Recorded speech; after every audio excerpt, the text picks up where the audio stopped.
ወንድሜ እንዴት ነህ? እንዴት ዋልክ?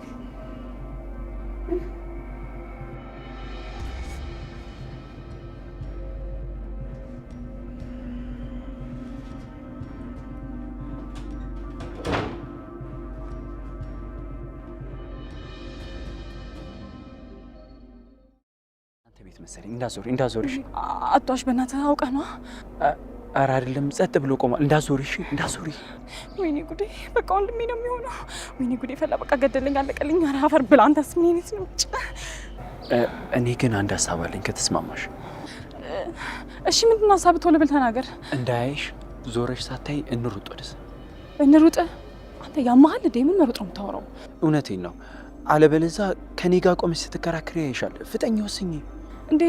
ያው ነው እኮ ስንቀሳቀስ ያየኛል። አይሽም አልኩሽ እኮ ፍጠኝ። እሺ በቃ ግን አንተ ከኋላ የሆነ ከሌለኝ ልብሴ እንዳያየው። እሺ ነይ ቅደም። እሺ በዚህ በኩል እኔ በአጋጣሚ ታገትኩኝ። ዛሬም ትላንትም ከወጣሁኝ በኋላ ስልኳን ደጋግሜ በሞክረውም አይሰራም። በየትኛውም መንገድ ላገኛት አልቻልኩም። ወንድሜን ለማግኘት ቀርቤ ነበር። ወይ ጉድ! እሺ ማናት? ወይ ፎቶን ታሳየኛለህ?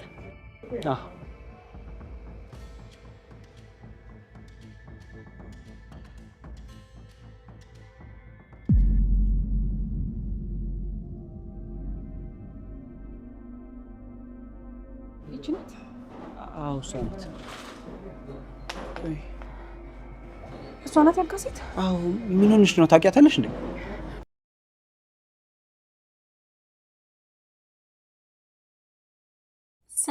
ሰላም ጤና ይስጥልኝ። ውድ የተከበራችሁ የቻናሌ ቤተሰቦች ሰላማችሁ ብዝት ይበልልኝ። እንደምን ሰነበታችሁ? እንደምን ቆያችሁ? ከኔ ጋር ሁሉ ሰላም እግዚአብሔር ይመስገን።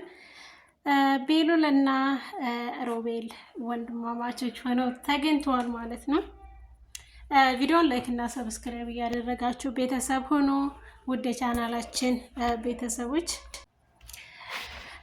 ድል ለመሲ እንግዲህ ከቴዲ ከታገተበት ቤት ያወጣችው ልጅ የቤሉል ታላቅ ወንድሙ ሆኖ ተገኝቷል ማለት ነው።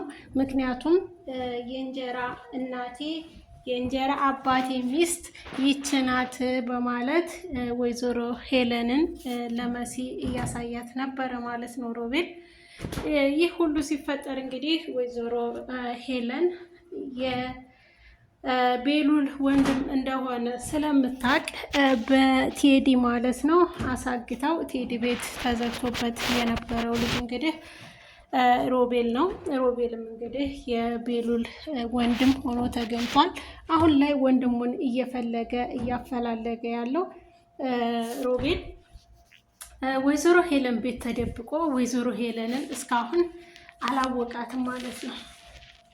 እስካሁን አላወቃትም። አሁንም ፍለጋው ወይዘሮ ሄለንን ነው። ወይዘሮ ሄለን መልሳ እሱን እንደምታጠቃው አያውቅም ማለት ነው። ቢያውቅም ምክንያቱም ይጠነቀቅ ነበረ። ከቴዲ የበለጠ አደገኛ ሰው አለ እዚህ ቤት ውስጥ እና እባክን ከዚህ ክፍል እንዳትወጣ በማለት አግተው ነበረ ማለት ነው።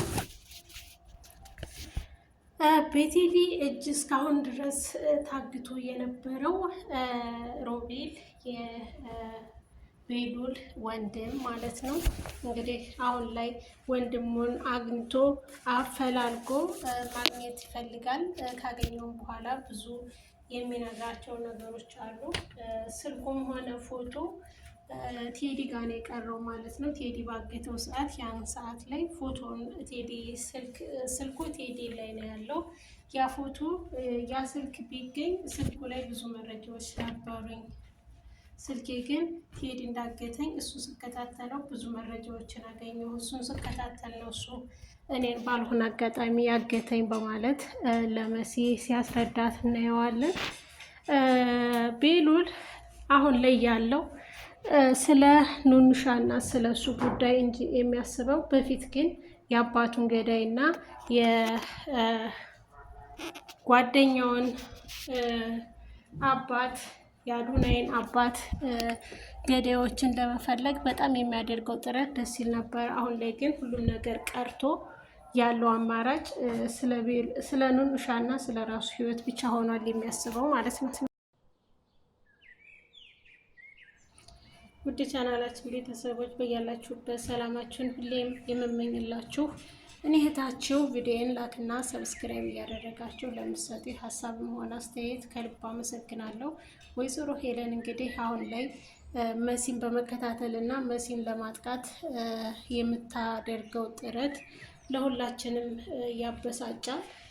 ሆኖም ግን ደግሞ መሲን አሁን ላይ ልታጠቃት የምትፈልግበት ምክንያት ግልጽና ግልጽ የቤሉልን ወንድም ሮቤልን ስለምታገኝ እሷን ለመያዝ ቤሉልና ወንድሙ ሮቤል እንዳይገናኙ መሰላሏ እንግዲህ መሲ ስለሆነች መጀመሪያ መሲን ማስወገድ አለባት። ነገር ግን ደግሞ ሮቤልን ለመያዝ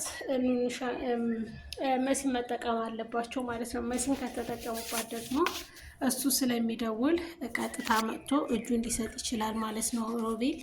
ምክንያቱም በእኔ ምክንያት ነው እዚህ አደጋ ውስጥ የገባሽው እያለ ስለነበረ አሁንም መሲ አይደለም ልጇን የራሷን ህይወትም ማትረፍ አትችልም። በጣም ትልቅ አደጋ ውስጥ ነው ያለችው።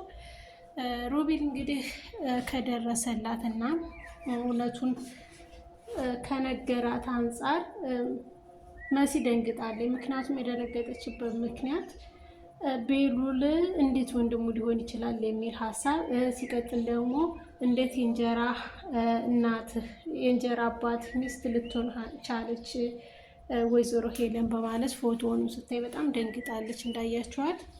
ይህ ነገር እውነት ከሆነ እንግዲህ ቤሉል ወንድም አገኘ ማለት ነው። እንግዲህ ወንድሙ ቤሉል ከሆነ ቤሉልና ሮቤል ደግሞ በአንድ ሆነው ጥላታቸውን ድል ማድረግ አያቅታቸውም ማለት ነው። ውድ ቻናላችን ቤተሰቦች ቪዲዮን ላይክ እና ሰብስክራይብ እያደረጋችሁ አበረታቱኝ። በያላችሁበት ሰላማችሁ ብዝት ይበልልኝ።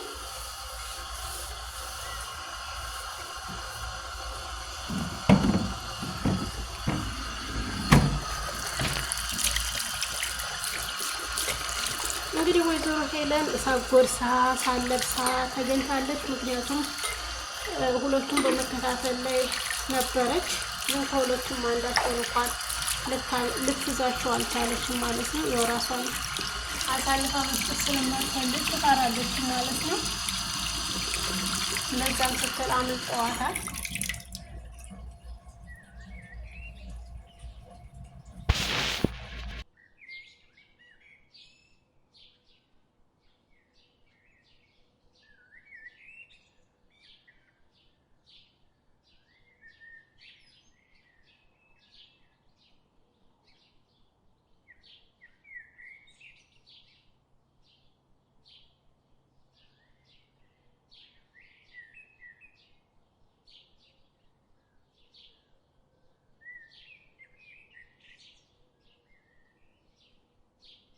በእውነት መሲ በጣም ታሳዝናለች። ረጅ የላትም ግን የራሷን ህይወት አደጋ ላይ ጥላ የሌሎቹን ህይወት ለማደን የማታደርገው ጥረት የለም። እንግዲህ ድል ለመሲ ማለት ነው። መሲ ሁሉንም ነገር አሸንፋ በድል ትመለሳለች ብለን ተስፋ እናደርጋለን። ምክንያቱም መሲ አንድ ብትሆን በጣም ብዙ ሀሳብ ያላት በብልሃት የምትሻገር ናት። የያዘችውን እውቀትም ሆነ ያላትን እውነታዊ ነገር ሮጣ ተናግራ ማፍረስ ማበላሸት አትፈልግም። መሲ እንግዲህ ከምንም በላይ አሁን ላይ በጣም በሚያሰጋ ሁኔታ ውስጥ ነው ያለችው። አንድና አንድ እስከ ዛሬው ያወቀቻቸው እውነታዎች ብቻ ሳይሆኑ አሁን ላይ ደግሞ በጣም የተጨመረባት የሮቤል ችግር ማለት ነው። ትክክለኛ እንግዲህ በእርግጥ ራሱ ሮቤል ራሱ መጠበቅ ይችል ነበረ፣ ግን ጥላቱንና ባዳውን እንኳን ጥላቱንና ዘመዱን እንኳን አለየም ማለት ነው። አሁን እሱ እየፈለገ ያለው ወይዘሮ ሄለን ነው። ወይዘሮ ሄለን ዋናዋ የእሱ ጥላት እንደሆነች አያውቅም። አሁንም እሱ ሲፈልግ ሮቤል ወይዘሮ ሄለንን በሚፈልግበት ሰዓት ያለችበትን ቦታ አሳውቃ ልትዘውም ትችላለች ማለት ነው። ልታስዘው ትችላለች በቴዲ ማለት ነው። ውድ የተከበራችሁ የቻናላችን ቤተሰቦች ቀጣዩን ፓርት እንግዲህ ለማየት ቪዲዮውን ሰብስክራይብ እና ሼር በማድረግ አበረታቱኝ። በቀጣይ እንገናኛለን። ብያላችሁበት ሰላማችሁ ይብዛል።